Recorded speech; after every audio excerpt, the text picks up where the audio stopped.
Everything is in place, and yet something essential should not be able to happen. Leonardo Notarbartolo, a diamond dealer, opens his safe deposit box, runs his hand over the cold metal, and mentally counts the cameras he has just avoided. He claims he has come to store stones. He is preparing a black hole. From his office, rented year-round, Leonardo watches. He brings in pouches, shakes hands, signs receipts. He tests the guards, the badges, the elevators, the routines. On the surveillance screens, he is a model client. In his pocket, his box key taps against a mini camera. The entire district believes itself impregnable. He is looking for the seam. Antwerp's Diamond District looks like a modern fortress, wedged around the central train station. Banks, armored transport companies, diamond exchanges, everything fits into a few narrow streets, saturated with cameras, barriers, and patrols. A large share of the global trade in rough and cut diamonds passes through here, concentrated in anonymous buildings with ordinary storefronts. At the center, one building stands out thanks to its silent reputation. The Antwerp Diamond Center, the future Antwerp World Diamond Center. 2 floors below the sidewalk, its vault room holds nearly 200 numbered metal boxes, each filled with stones, ingots, and papers worth more than gold. Officially, only box holders and a few carefully selected employees go down there. On weekends, the doors are sealed, the detectors come on, and everything is supposed to sleep. One night in February 2003, this sleep was shattered. When the employees return on Sunday morning, the vault door is intact. The alarms have never screamed, but more than 100 boxes have been ripped open. Police and insurance estimates mention loot that could reach up to $100 million in diamonds, jewelry, gold, and documents. The Antwerp Diamond Center, a showcase of security, has just been turned into a crime scene. In the middle of the names circulating in the corridors of the judicial police, one stands out in particular: Leonardo Notarbartolo. The Italian from Piedmont, established for years in the district, himself the holder of a box, presented as a professional jewelry thief. Investigators are facing a complete anomaly.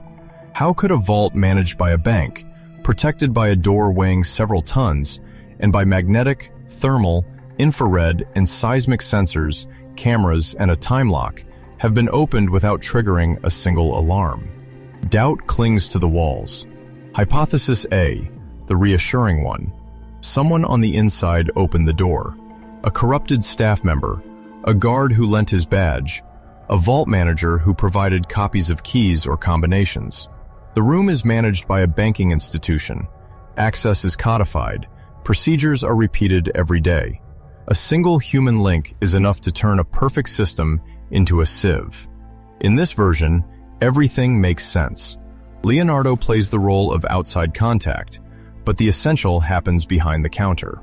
The perpetrators enter through a secondary door discreetly unlocked, go down without being filmed, work in peace, and leave, closing up behind them. The insurers can be reassured. It is not the system that was defeated. It is a man who betrayed. This explanation collapses in one sentence. No direct proof of internal complicity was found, despite months of investigations and targeted hearings. The silence of evidence weighs heavily. Hypothesis B, more complex. The Italian gang did not need anyone inside because it patiently dismantled the system from the outside. Leonardo rents an office, presents himself as a dealer, opens a box. He goes down regularly, observes the routine, the position of the cameras, the way employees handled the keys and touched the vault door. According to reconstructions and statements reported by the media, mini cameras were used to discreetly film the combination, movements, and details invisible to an occasional visitor. The magnetic sensors on the door can be fooled if you understand their logic. The thermal and infrared sensors can be blinded with suitable materials. Vibrations on the walls and the door can be avoided by working on specific areas or by controlling movements. In this scenario, everything depends on meticulousness. Months of scouting, invisible tests, back and forth trips between Turin and Antwerp, a trained team, roles distributed among Leonardo and his compatriots identified by the courts, such as Ferdinando Finotto, Pietro Spidi Tavano, or Elio Denorio. The system was not betrayed from within.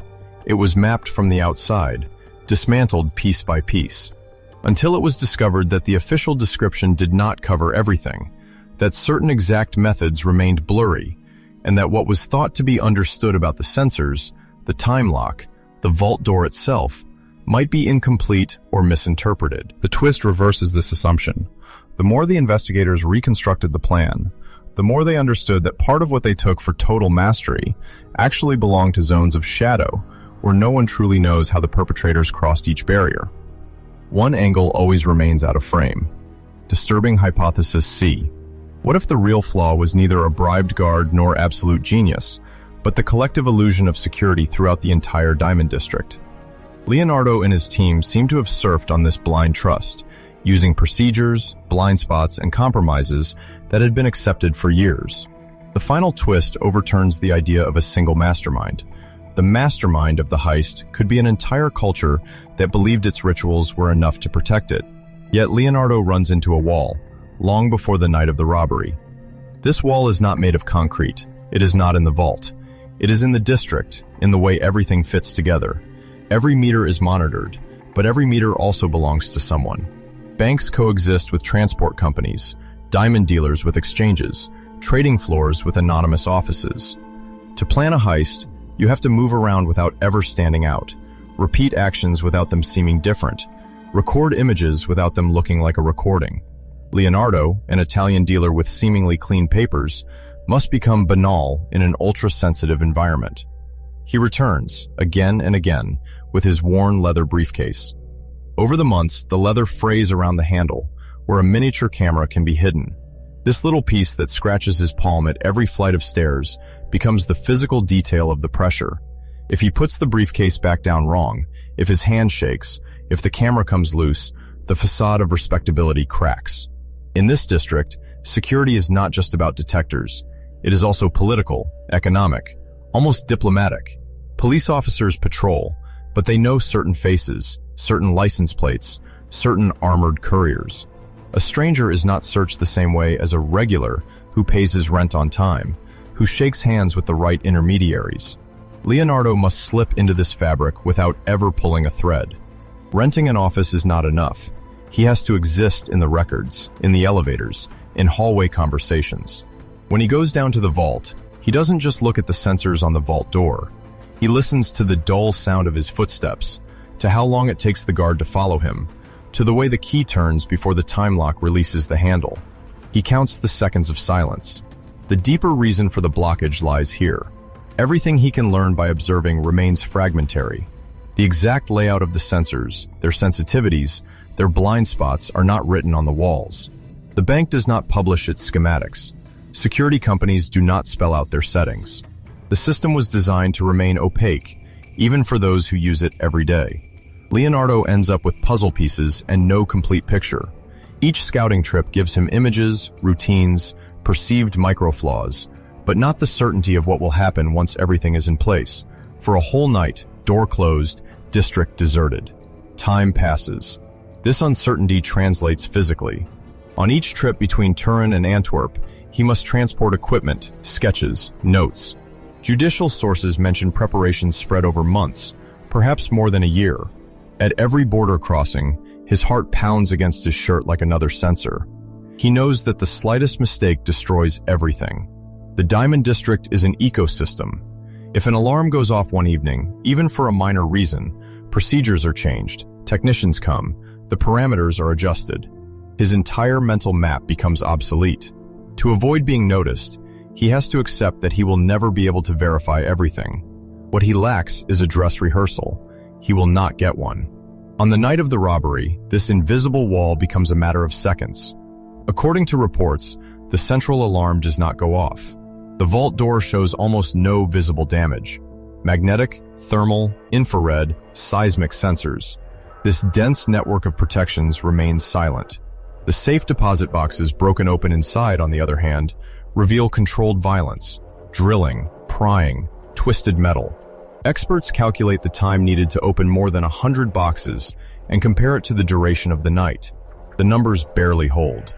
This implies minute organization, a division of tasks without hesitation. Yet even within this efficiency, there are missteps. Some safes remain untouched. Others bear marks of attempted entry. The method is systematic, but not perfect. The detail that hurts, for Leonardo, is not found in the vault room, but a few days later, in a wood near the Belgian-Dutch border. There, in abandoned garbage bags, investigators find gloves, food scraps, tickets, equipment. Fingerprints, DNA, traces lead back to his name. All the sophistication deployed underground shatters on this sloppy surface gesture. Bags dumped too quickly. The wall was not only technological, it was human, made of fatigue, excessive confidence after success, belief that the hardest part was behind them. The ecosystem he had studied did not stop at the safes. It also extended to roads, ditches, anonymous trash cans. And there, he no longer had a plan. Security experts converge on one idea. The Antwerp heist illustrates a level of preparation and sophistication rarely reached in this sector. Some, however, point out that the technical success contrasts with glaring mistakes in escape and evidence handling, blurring the line between criminal genius and luck. Many refuse to speak publicly about the precise flaws in the system, for fear of revealing vulnerabilities still present in other sensitive structures. For Leonardo, the resolution is nothing like a clean victory. When he is identified thanks to the trash from the woods and then arrested, the images accumulated over years turn against him. The police search the Antwerp building, his office as a fake broker, his movements filmed by cameras in the week preceding the heist. The records show his passage, his rentals, his safe deposit box. Investigators reconstruct the likely path taken on the night of February 15 to 16, from the discreet entry point to the vault, then the progression between the rows of numbered boxes, some ripped open, others miraculously spared. The great coherence of his plan collides with the case file. Fingerprints on equipment, links to other Italians from the Turin region, vehicle rentals, tickets found in the garbage bags. At trial, the narrative becomes another kind of lock.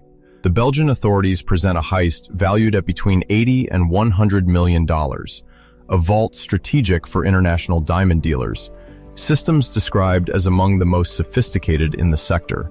The judges hear from police officers, electronics experts, representatives of the Antwerp Diamond Center, and victims who speak half-heartedly of safes emptied of diamonds, jewelry, gold bars, valuable documents. In response, the defense tries to crack that certainty, disputing certain technical elements, playing down the value of the loot, minimizing Leonardo's exact role. He, according to reports, alternates between partial denials and calculated silences. He knows that part of the truth escapes him as well. The investigation's gray areas overlap with his own. Not all possible accomplices are identified. The exact resale network for the diamonds remains obscure. The whereabouts of most of the loot never comes to light. The convictions come down nonetheless. Leonardo receives several years in prison, as do other members of the group. Damages are awarded, even though everyone knows the real money lies elsewhere, diluted or perhaps already transformed. Appeals are attempted, some sentences are adjusted, but one thing does not change.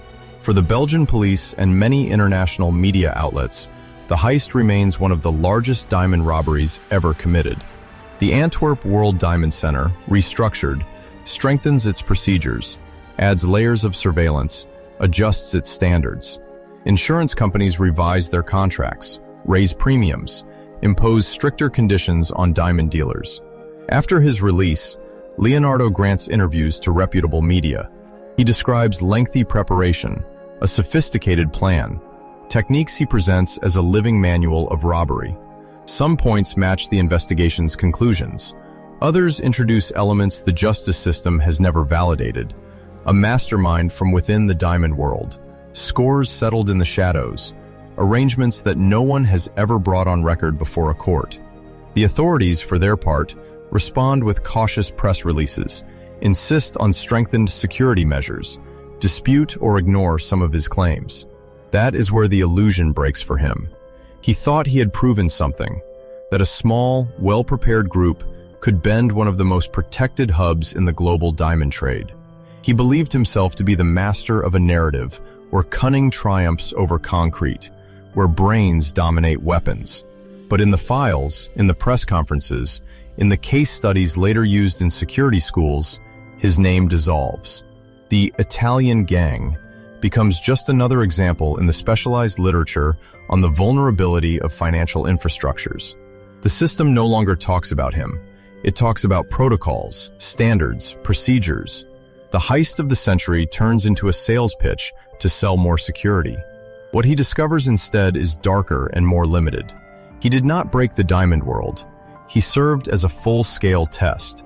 His job is used in conferences, in academic articles, in documentaries, as a demonstration of what happens when certain flaws are underestimated. While most of the loot is still missing, the case is considered closed from a judicial standpoint.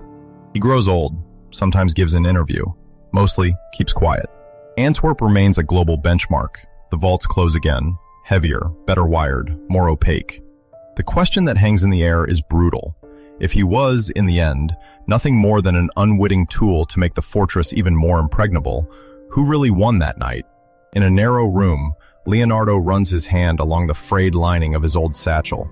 The leather no longer scratches his palm. On the wall, a darkened screen throws back his reflection, blurred, cut by the black frame. Outside, cars pass by, headlights sliding over the windows without ever coming in. At the back of a drawer, a safe deposit box key laid on fabric lies silent, too light for what it still evokes.